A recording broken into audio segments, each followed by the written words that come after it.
Hi, everybody. Thank you very much for joining us on another episode of Milestone Moments in Business and Leadership.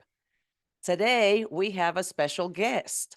Lance is the CEO of Lefort Talent Group, a strategic management consulting firm.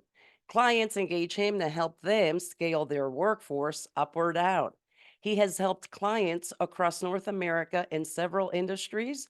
His focus has been in entertainment and emerging tech, but they have worked in many different roles and industries. Welcome to our show, Lance. Thanks, Sheila. Thanks for having me on. Well, given your impressive background with an extensive and successful career in the creative tech industry before founding Lefort Talent Group, could you share that milestone moment, that turning point that led you to transition from your previous role to becoming an entrepreneur and starting your own firm? Yeah, but Sheila, I've often had an entrepreneurial bent, so it's kind of been didn't really fit as an employee a lot of the time. I really wanted to run my own thing, and I think that's kind of been riding me for a long time. So several years ago, I was at a startup. It was really difficult. We were working 7 days a week, and I both myself and the CEO realized this is not a good fit for the two of us, quite frankly. So we decided to part ways, and some of the contacts I had in the business were already calling me and saying, "Can you find this for me? Can you find that? Can you help us? Can you help us?" And so it was a natural sort of organic turning point where one client just said, "I need somebody right away. Can you find this? Headhunt down this executive for me." And that sort of was the catalyst for starting the business. And then I found it interesting that some people that have known me for a long time have said you should have done that 20 years ago. So I found that interesting. It's quite an interesting feedback and aha moment. But we've been running the business for several years now. So, what were some of the key challenges and opportunities that led you during this pivotal decision? Um, I in the early days, it's really about companies that don't potentially have the facility to go find somebody in a rush, in a hurry. So, and it's not an HR role. Recruiting is its own specialty, and so our executive search as well. And you need someone with a focus in that. And I had done agency work around 2000, 2001 for a very seasoned recruiter who worked only in advertising and marketing. And so that was sort of foundational for me to work with him for several years and gain the understanding, the framework of how we hunt down senior executives, how we interface with them, how we line them up for potential opportunities. So um, I kind of went back to my roots. I went back to those experiences and then pitched the people I knew in the industry and said, "Hey, I'm consulting now. If you have a challenge, whether it's upsizing company or downsizing company, I might be able to help you with that." And then that's how we just kept marketing ourselves. And people that know me have referred me into many, many places. And so that was the great thing, that my network was actually helping propel the business forward, because these problems I think a lot of companies have, top executive or even middle manager, somebody quits in the middle of a project, and posting an ad might take weeks to find somebody new, or there's a number of scenarios. They might get too many applications, or the people that they really want don't apply. So they really need someone, a talent scout effectively, to either be in the market and already have a lineup of people that might fill the job, or to go build a list and market to that list, talk to that list, sell the opportunity and communicate the opportunity to that list. And so that's where we've gotten involved with an awful lot of opportunities. And then I've also been called occasionally where a company has to move offshore and they don't fully understand how to do that, or they haven't done it before. So I've helped companies shut down or decrease their footprint in North America while they're increasing it somewhere else. So does that make sense? Those are some of the opportunities we've worked on. I've got some right now where companies going through a reorg and they've downsized a bit. They're ready to gear up again. Who do they keep for that? Who do they let go? Who do they give second chances to? It's really a succession kind of workforce planning puzzle. and they're exciting challenges to work on. That's the other thing. I really enjoy working with the executive teams, trying to build the recipe for success moving forward. So what size companies do you serve? What is that niche? Yeah, it's a great question. Anything from, I'd say our smallest clients lately have been sort of the 35 to 50 sort of head count, and some of them are trying to get up to 100 to 200. We've also worked with multinationals who have thousands of employees all over the world. So it runs the gamut. I'd say small, mid-size to medium size is probably our sweet spot. But as I said, we've worked with multinationals going through reorgs, or there's an acquisition that's happened, and they need another set of eyes on something. So it's a pretty broad gamut, to be honest, you know. So what are some of the most valuable lessons you can share about leadership? You work with all of these C-suites and these business owners, and then you're also recruiting the talent. So can you share some of those lessons with our audience? Yeah, I think one of the things that I've seen is there's a gamut of hanging on too long sometimes to cutting too quickly. And you've got to find that sort of formula, the sweet spot, because some companies cut too deep too quickly, and then they have to patch up afterwards. And if they're a little bit too brutal with it, it has an impact on the morale of the people that are in the company, and that morale then sort of accelerates some challenges and increases the friction, not always in a good way. So I think there needs to be a strategic plan in place, and we need to look at each other and have an honest conversation, and then build contingencies, plan A, plan B, plan C, knowing that we're going to strike for plan A, but if we miss it by a few percent, it might end up in B. But again, before you start acting, you've got to have a couple roadmaps in place. You've got to look at this, and also really it's a brutal honesty thing, a modesty thing, and sometimes that's challenging because you have a lot of high sort of personalities, a lot of high performers, a lot of, if you want to use the term alpha, you know, there's that leadership quotient, and do they work well with each other? And you know, some companies have a dynamic team at the top that is functioning well, and other ones it's siloed. And so it's building bridges between the silos and trying to get them all on the same page. Here's the plan we're rolling out with. So those are some of the things I observed right away, is to try and gauge how effective is the management team currently, who's on deck with everything, who's on board. And if they're not, how do you bridge those gaps? If they are functioning really well as a team, it's an easier kind of program to roll out. And it is one of those things that there will be cuts at some point, or there will be additions at some point, and you've got to be ready for both. What does the plan look like to manage and communicate through those changes? And that's where, and I think we've all seen it at times, if a company doesn't have the communication in place, you have curiosity in your workforce. They're curious, they're wondering what's happening, and without the right communication strategy in place, they will make up stories on their own. And now you're generating extra energy having to solve the rumors or the gossip, right? If it's done properly, and you get ahead of it, then there's less of that kind of band-aiding the message along the way. Does that make sense, Sheila? It does. And then I have another question, because I have met high level C-level executives that have had to lay off up to 2,000 people at once.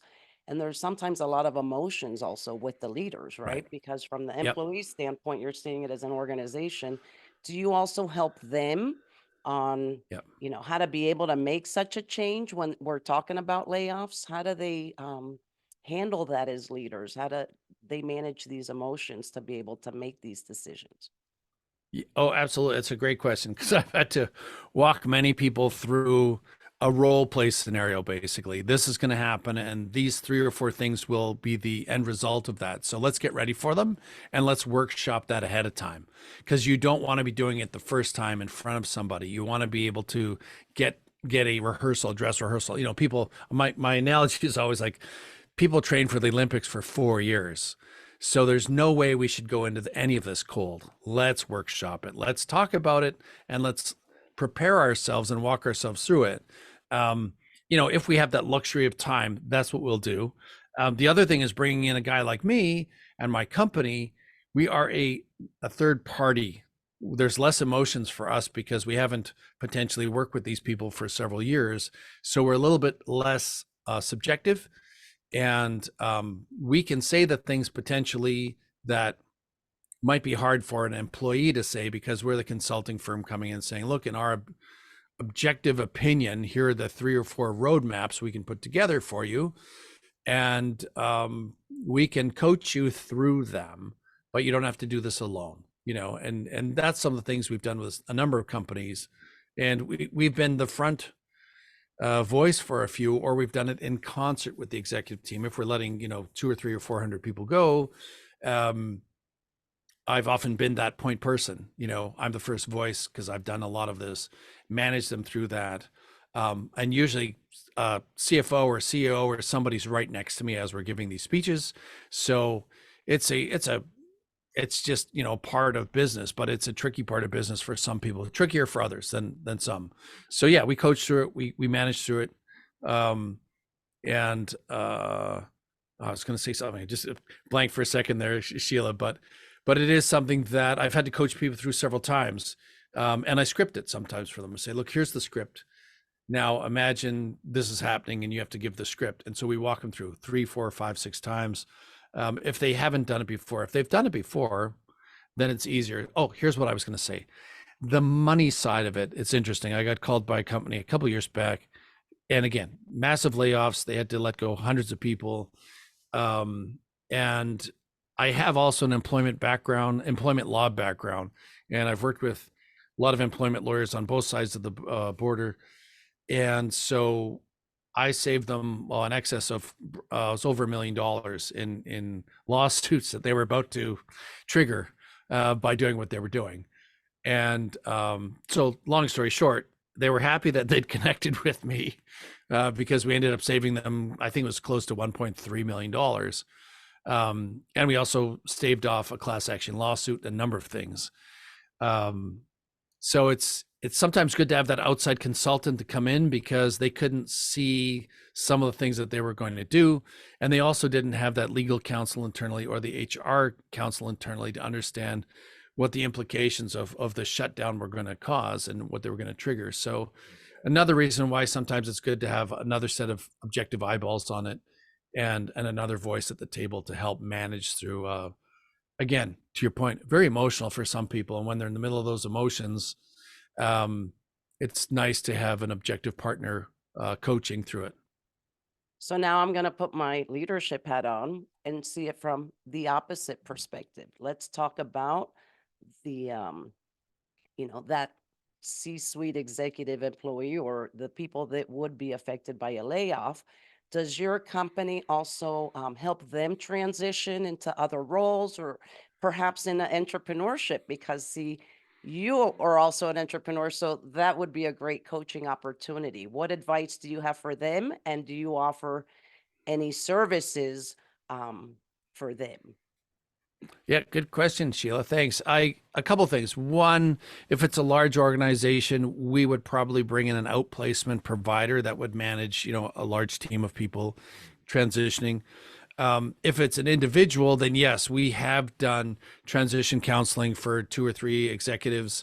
And we are currently in the throes right now of building a coaching program for pivoting, because as you know, some people get to a certain point where they want to do fractional work. They don't want to go back full time. They're happy to work 3 days a week, 4 days a week, or some fraction of the week. And there is a lot of people in the marketplace now with certain economies going on where they're displaced and they're questioning, do I really want to be a full-time employee of a large organization and all the trappings that come with that? Or do they want to be a little bit more entrepreneurial and be in a consulting role? So we're looking at a framework we're building right now for exactly that, training for fractional executives and the marketing of fractional executives, because one of the biggest challenges a lot of people have when they leave kind of the ecosystem of having a job and being an employee is they're running a business now. And the sales and the marketing aspect for a lot of people is very foreign to them. And this is where either myself or other coaches come in and start filling in the gaps of how they market themselves to various opportunities, because that's something they really have not had to do while being an employee. That was never a hat or two hats that they had to wear. And so these are new skills. It takes learning, it takes coaching. It's very much like going back to school for some people. And some people gravitate to it very well. Others, it's a clunky process that takes a while for them to digest and for them to, because a lot of people will tell you, I'm not a salesperson. I don't do sales. I don't, these sort of things. It's foreign to their nature. And so in our coaching program, there are a number of ways of crossing those bridges. And you don't have to be the salesperson, the marketing person. You just keep doing what you're doing, but you can outsource those things to someone who does manage that. And that's something we would teach and coach around. That's great. You have to add financial because as a Yeah. mentor and certified business coach, I see a lot of people are experts, in their industry. They have a genius Yeah. zone. But then when it comes down to like record keeping or, financial Yes. statements, which is very important to Yeah. be able to make those important decisions, even in the layoff, I'm assuming it comes down, a lot to that bottom line that they're looking to Yeah. save money. Um, Yeah. so that's definitely where I also see a struggle sometimes. So if they Oh, t- start yeah. off To your with point the there, I right remember when sorry, I was going to say, I remember when I started off, same thing. I'm like, I'm a solo entrepreneur for a minute. I'm going to do all my own accounting because, there's a lot of cool packages and they're cheap, cheerful. They do everything for you. And I think after about 18 months, I went, I'm not doing this anymore. I just hired a bookkeeper, and you just email that person all your receipts and they manage it. And there, again, you can focus on what you need to do. And whatever the cost is, it's basically, it pays for itself 10 times over because this person now manages that part of your business for you. And, for a lot of people, that's not their skill set. And so that eventually long term, that's what if you can build an enterprise in a small business or even a mid-sized business, as you know, you start to fracture off the roles and get specialists because it allows you then to hone in on your superpower, right? Your sweet spot, the thing you do really well. But again, for a small business starting, it's an evolution. You wear lots of hats at first, and then you start to displace the hats and offshore what you can, and you know, and delegate those things out to other people who love to have that because that's what they're good at.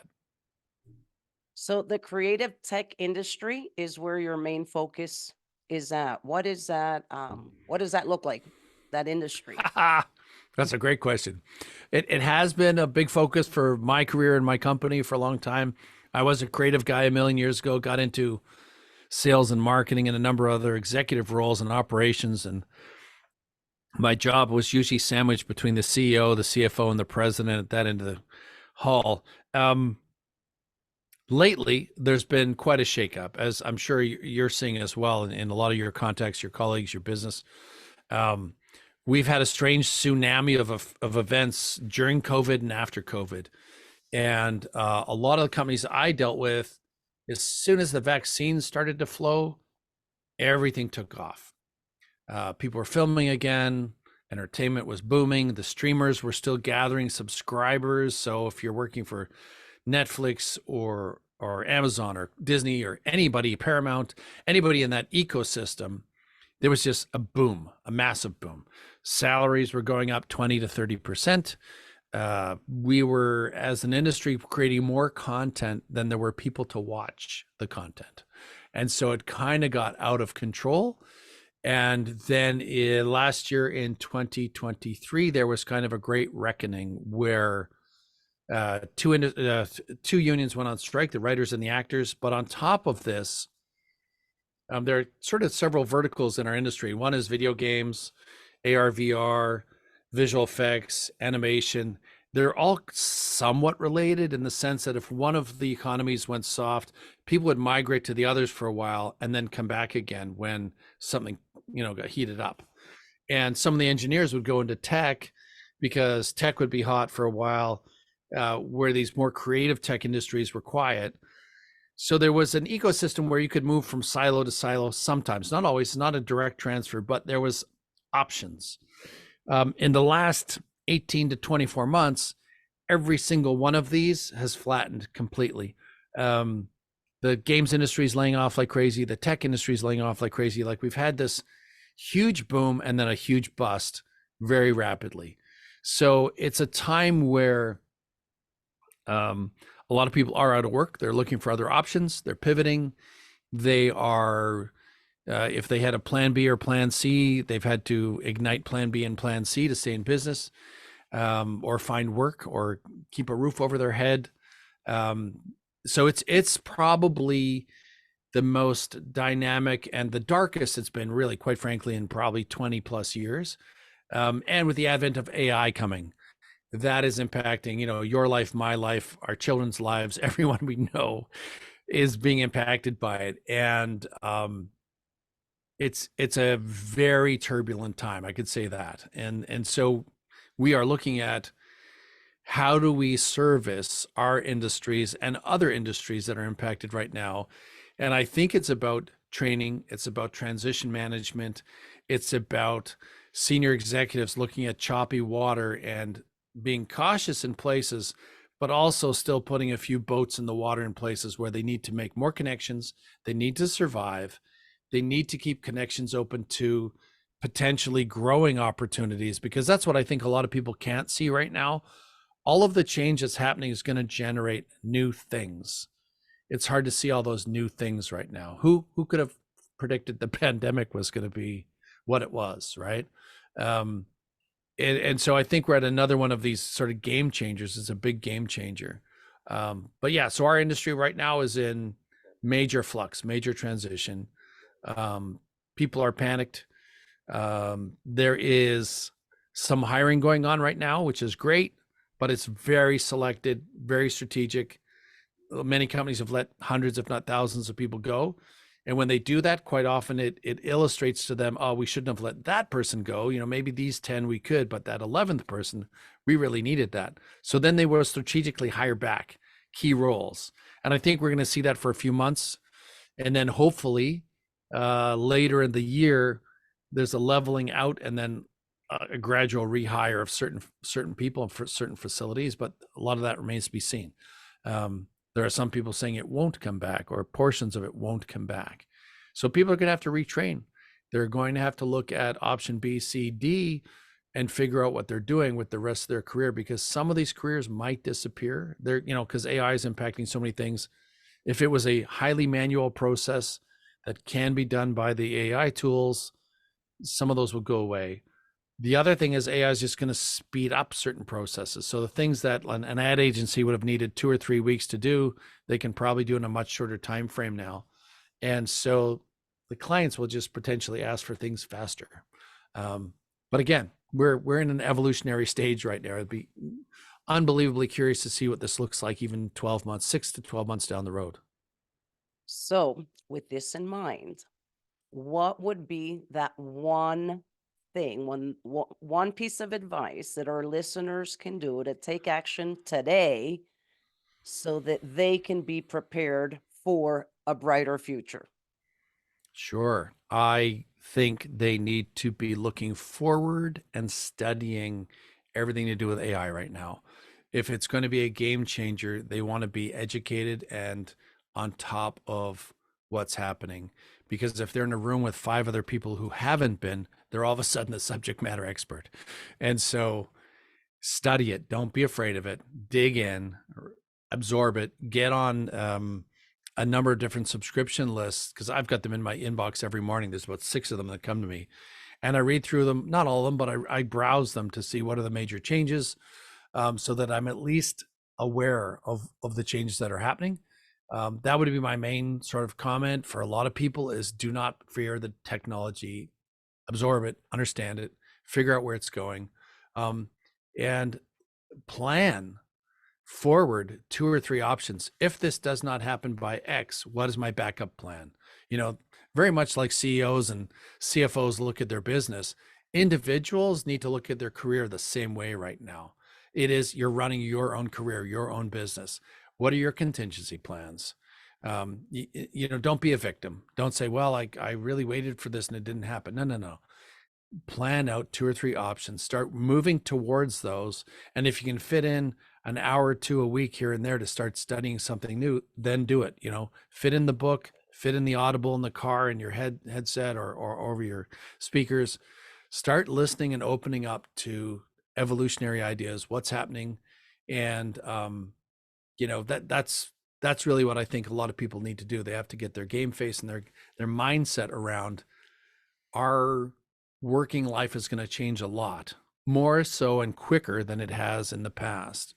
And so that would be my advice: is open up to it, start looking forward, and build in 2 or 3 contingency plans. And what do those business plans look like? Just like you're the CEO of your own career, rather than being dependent on a company to deliver the job to you.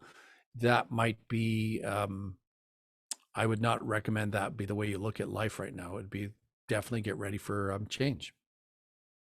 Well, thank you for sharing that. I am all about continuous learning and embracing change. So I really enjoyed that piece of advice. It hit home.